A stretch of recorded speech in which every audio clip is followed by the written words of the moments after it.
नमस्कार, मैं हूं सपना पांडे और आप देख रहे हैं दैनिक भास्कर उत्तराखंड उत्तर प्रदेश।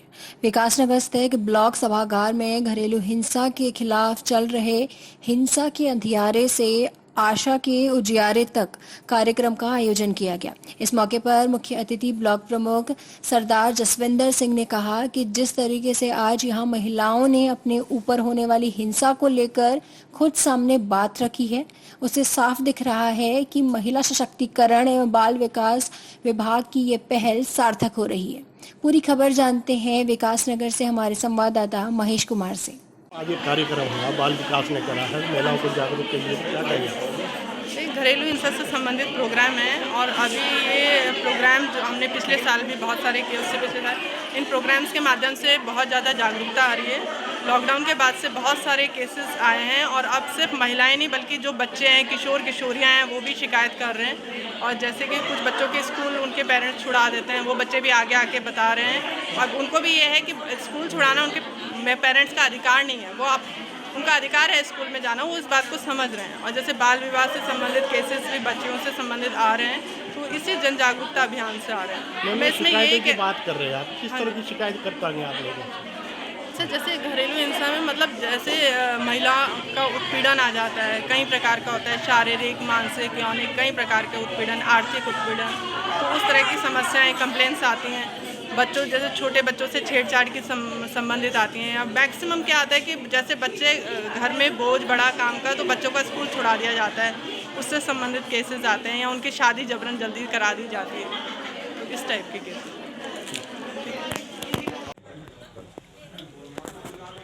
एक देखते हैं ऐसे में इस कार्यक्रम में भी आए हैं, तो क्या कुछ महिलाओं को जागरूक कर रहे हैं और क्या कुछ आगे मोटो है? देखिए, जैसा कि मैं एडवोकेट फिरदौश हूँ, महिला सशक्तिकरण बाल विकास विभाग से हूँ और हमारे डीपीओ सर ने ये प्रोग्राम रखा है घरेलू हिंसा पे। महिलाओं के साथ आए दिन घरेलू हिंसा हो रही है। हमारे देश में कम से कम 70% महिलाएं घरेलू हिंसा सहती हैं, जिन्हें पता ही नहीं होता। कमाल की बात यह है, उन्हें पता ही नहीं होता कि उनके साथ हिंसा हो रही है। तो इसी चीज़ों को लेके हमने ये वर्कशॉप रखी है ताकि हम महिलाओं को जागरूक कर सकें, उन्हें नए नए कानूनों के बारे में हम बता सकें।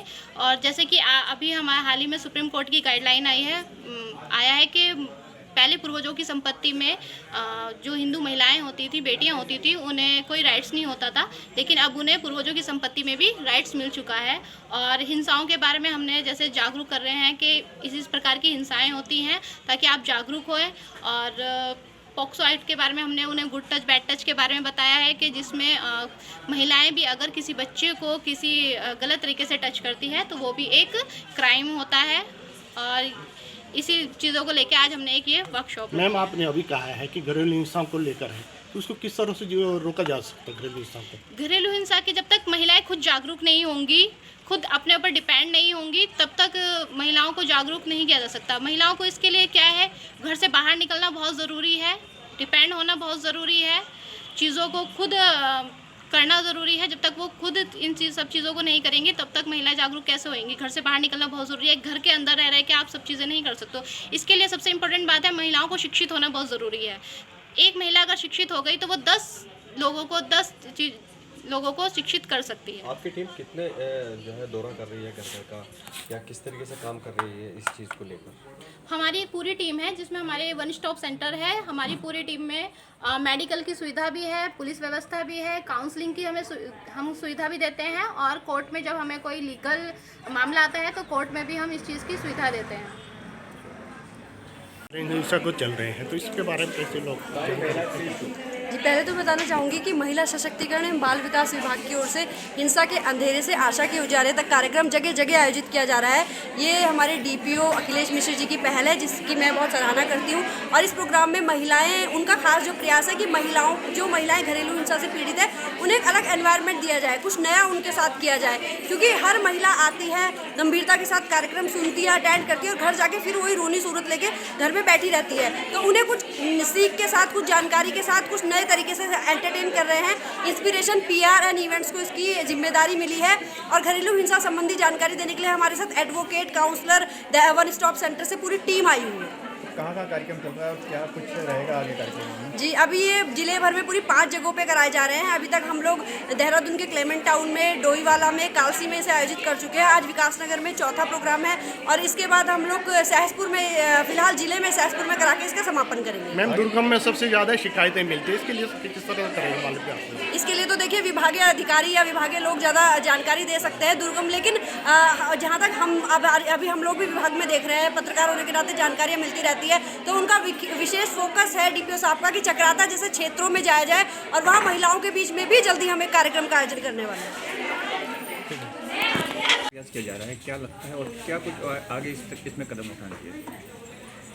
देखिए, आज हम जब महिला सशक्तिकरण की बात करते हैं तो महिलाओं को उनके अधिकारों का पूर्ण जानकारी हो, जो फंडामेंटल राइट्स उनको अधिकार दिए गए हैं, जो उनके हक हकूक़ हैं और सरकार के द्वारा जो चलाई जा रही योजनाएं हैं उनका क्रियान्वयन कैसे हो, उनको उनकी जानकारी कैसे मिले। इस तरह के जो कार्यशाला, ऐसे ऐसे प्रोग्राम लगाए जाते हैं जिस पे इन्हें अवेयरनेस किया जाता है कि आप लोगों के क्या क्या अधिकार हैं, क्या क्या आप सरकार की योजनाएं आपके लिए चलाई जा रही हैं। जहाँ कहीं भी डोमेस्टिक वायलेंस के हैं या चाइल्ड हेल्थ लाइन जो गवर्नमेंट ने चलाई है, तो इस तरह की इनको जानकारी मिलती है। हेल्पलाइन टोल फ्री नंबर की है, जब भी ये पीड़ित महिला कोई फ़ोन करती है तो तुरंत सरकार का पूरा अमला जमला उसके साथ निरंतर खड़ा रह के उसके पक्ष को अच्छी तरह प्रोटेक्ट करने का काम करता है और ये बहुत अच्छी बात है। एक तरफ हम जब मातृशक्ति के सम्मान की बात करते हैं तो सर्वोपरि है कि महिलाओं को उनका अधिकार